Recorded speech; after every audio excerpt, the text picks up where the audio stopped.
Good afternoon. Welcome to another edition of the Madison View. My name is Ralph Scott. I was watching Gates. I think Matthew Gates is his name. He was being interviewed by a journalist on TV. And his cavalier attitude toward the whole entire thing of getting McCarthy dismissed and everything was pretty obvious. The interviewer kind of pinned him in the corner and everything, asked him if he really was happy about what he did. He said, yes, he would do it again. He said, and basically everybody had been accusing the House of not working. And he said they're only off for 7 weeks out of the year. And I mean, it was just very cavalier. Everything he did was just very dismissive, of what just happened in the House. Like, what he did isn't going to have any impact whatsoever on the whole entire world. He basically said the world's the world's not going to come to an end because the House isn't in session or isn't doing its job. And he's actually quite wrong on that. First of all, the cavalier attitude about how his actions doesn't affect anything is already wrong to begin with, because basically their actions right now cause us to get a downgrade on our debt, And at this one moment, the one article I read, at this very minute and moment and all this stuff, it's not costing us much at this very moment. But like he said, we keep on going down this path. The house stays locked up. The interest rate on our debt is going to go up, not down, just by pure government dysfunction, because that's the reason why Finch downgraded our debt. And this man has a cavalier attitude toward it. To him, it doesn't matter. Yes, it does. And he's talking about, how Israeli aid is already on like an automatic ATM draft. Okay, so they don't need to be there, basically, for defense of Israel. Okay, now, this right here just shows me, like I said, the cavalier attitude of the right and the Republican Party. They really don't care unless they're in power. They will burn down the house until they're in power again. Because it's like I read another article on the internet today. The Republican balanced budget. It isn't the Republican balanced budget, y'all. It's the radical right's political grandstanding is all it is. If you go and balance our budget right now, okay, when we're running, what is it about?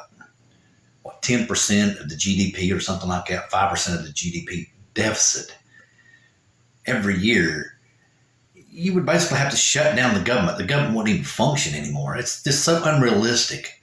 You couldn't do that. I mean, the first people it's going to affect to be the most vulnerable people, because you got to have the water plants operating. You got to have the ambulances and the police force, and you got to have basic function first before you can do anything else. So it's the first thing. Rolling back the deficit that much would affect the survivability of American people. Yes, at the lower levels, but it would affect American survivability. In other words, people would die if you rolled the deficit back that much. It's just so unrealistic. It's so fluff, and some people just don't even see it. It's almost cavalier the way they do it. Like I said, the whole right-wing attitude is cavalier. And to take this balanced budget argument into another level, well, you just come out of 4 years under Donald Trump. If the balanced budget was so important, you had complete control of the House and the Senate, if memory serves me correctly, but for sure the Senate and the president. So any balanced budget amendment you would have passed, Trump should have signed it, right? Y'all were supposed to be our fiscal conservative saviors. Well, then why didn't you do it then? When you had the power, when you had the majority, when you had the pen, why didn't you do it? Why didn't you do it? I mean, I don't know the whole entire scenario behind everything, but doesn't the Senate rewrite appropriation bills, make amendments to appropriation bills before they're sent to the president? So you had control of Congress, of the Senate, the last step in the appropriations process. Why didn't you rewrite the budgets in the Senate to balance the budget? Nah, you just cut taxes, which decreased the revenue coming in, which increased the deficit. But, hey, the balanced budget, man, the Republicans are going to save us again. But, it's just a cavalier attitude. And it's like Getz saying, or Gatz, whatever how you say that name, I don't understand it. With his cavalier attitude about it doesn't make any difference. The world's not coming to an end. Actually, he's wrong, because this is another aspect of the Republican Party that I cannot understand for the life of me. And it's mainly the right. And I'll tell you right here now before I go any further, because I think I need to make sure I clear this up.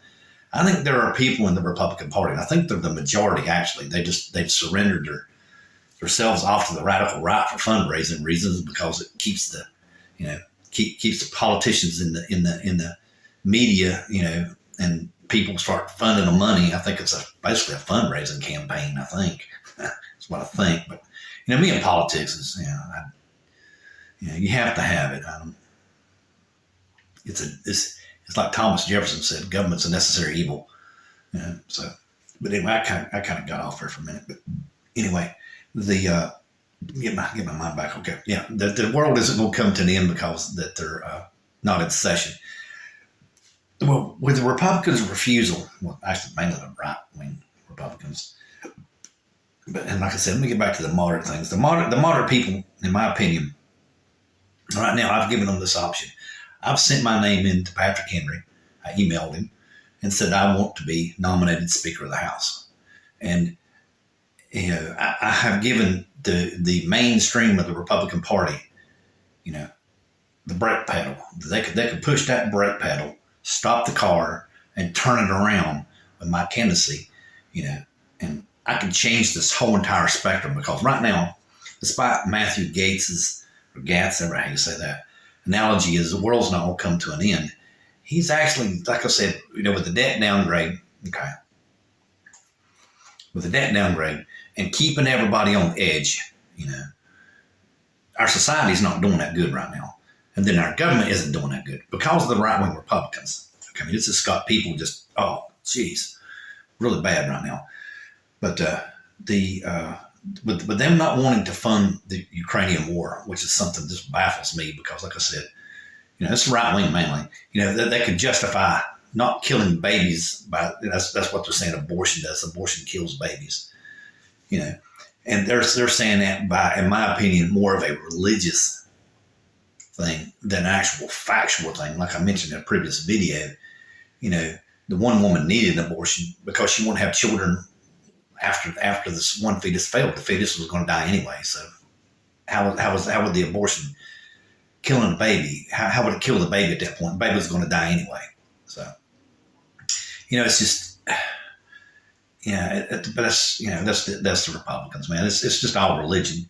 But anyway, by them not funding Ukraine, okay, like I said, they can justify not killing babies with abortion. But yet they can't. Yet they can let Putin kill babies in Ukraine, because that's exactly what happened. As soon as that bill failed in the House of Representatives, Putin launched a missile attack in eastern Ukraine at housing complexes and hospitals, and killed women and children. Just immediately, as soon as they decided not to sign that, it was almost like, "Yeah, give me permission." That's exactly what he did. He launched it. Yeah.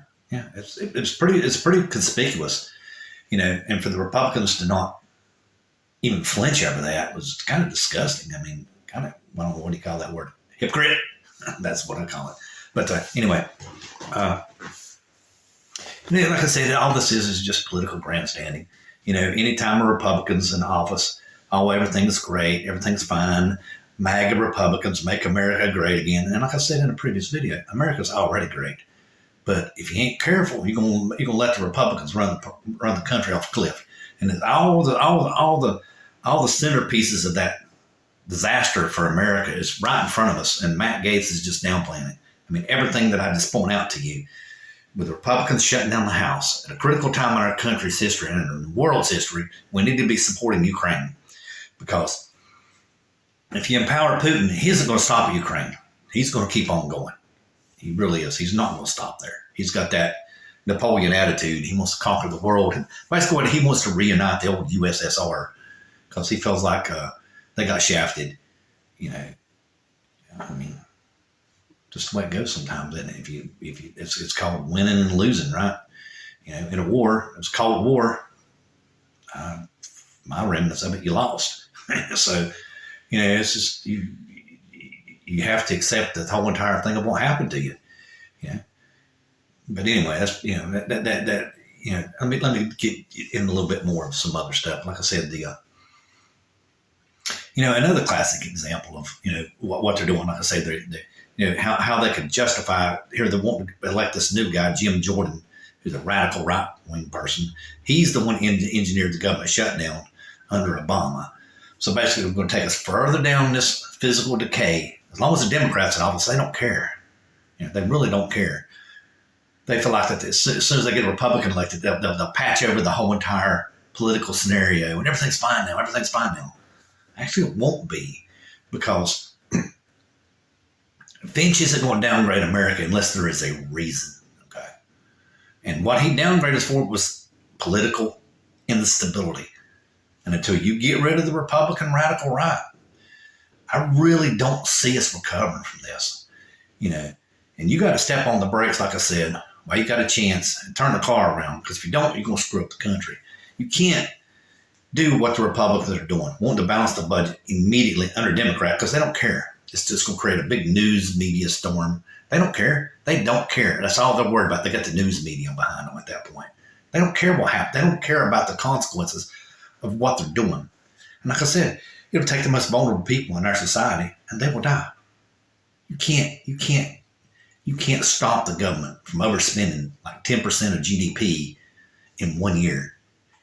It's just like, you can't wing a drug addict or whatever it is. Or I don't know. I'm not an addiction person. I don't know. I'm not a doctor, so I couldn't tell you. But you can't wean somebody off from an addiction, completely cold turkey, depending upon the drug, of course. So it also has to do with the psychology of the person. But like I said, I'm not a doctor. I don't know for sure the whole entire thing. But basically, there's just no way you could completely balance the budget in 1 year and someone in this country not die. Someone would die from it. Whether they're out in the street and die in the cold, it would definitely kill someone. And like I said, I offered the moderate right-wing Republicans a chance to step on the brake, and we'll turn this car around with my candidacy. Good night.